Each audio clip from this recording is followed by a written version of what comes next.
আজকে আমি আপনাদেরকে কই মাছ ভাপা করে দেখাবো। আমি পেঁয়াজ, রসুন, আদা, কাঁচামরিচ এগুলো একসঙ্গে ব্লেন্ডার করে নিয়েছি। লবণ, হলুদ, সরিষার তেল দিয়ে একসঙ্গে সুন্দর করে মাখায় নিচ্ছি। সুন্দর করে মাখাতে হবে যাতে মাছের ভিতরে ঢুকে যায় মশলাগুলো।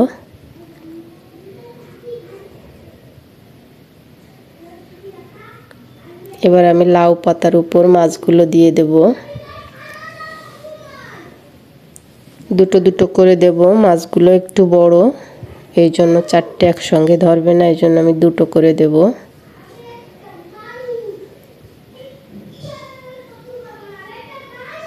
দেখেন সুন্দর করে মাছগুলো দিয়ে একটু মশলা দিয়ে এইভাবে সুন্দর করে সুতা দিয়ে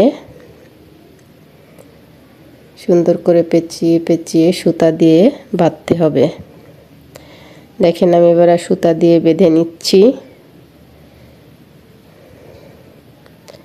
ঘুরায় ঘুরায় এভাবে সুন্দর করে বেঁধে নিতে হবে।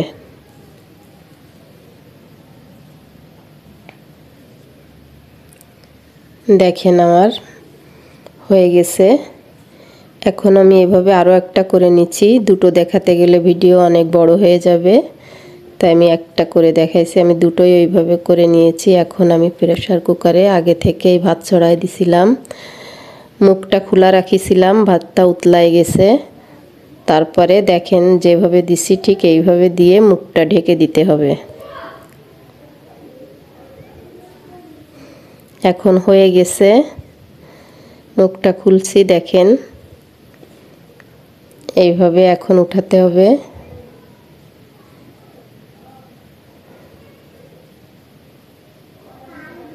উঠায়ে ভাতগুলো লেগে রয়েছে এগুলো আস্তে আস্তে ছাড়াই ফেলতে হবে।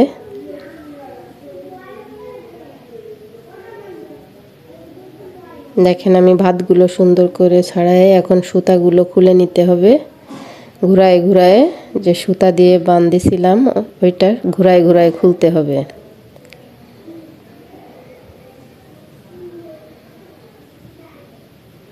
সুন্দর করে ঘুরায় ঘুরায় খুলতেছি, খোলা হয়ে যাচ্ছে। দেখেন এই যে কই মাছ ভাপা হয়ে গেছে। এখন এভাবে মাছগুলো আলাদা করে রাখতে হবে। রেখে সুন্দর করে আর একটু সরিষার তেল দিয়ে সুন্দর করে চটকায়ে ভালোভাবে মাখে নিতে হবে।